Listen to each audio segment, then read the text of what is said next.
Matin.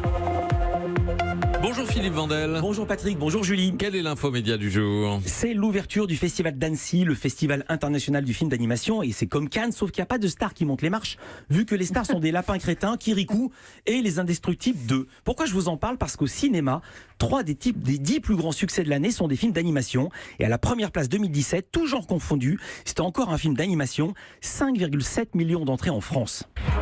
Je t'ai fait venir pour reprendre l'entreprise familiale. Tu as la méchanceté dans le sang. C'est derrière moi tout ça. Ah, je comprends. À quoi peut servir ce truc?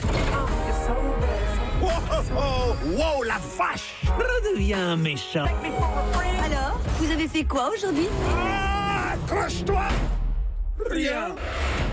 Ils n'ont pas vraiment rien fait vu qu'ils ont déjà récolté plus d'1 milliard de dollars de recettes mondiales. Vous avez reconnu le film Moi moche et méchant, film américain mais réalisé par le français Pierre Coffin d'après ses personnages et en partie fabriqué à Paris. Donc Annecy, ça va durer toute la semaine et le CNC, Centre National du Cinéma, a publié la semaine dernière un rapport titré L'animation filière d'excellence pour la France.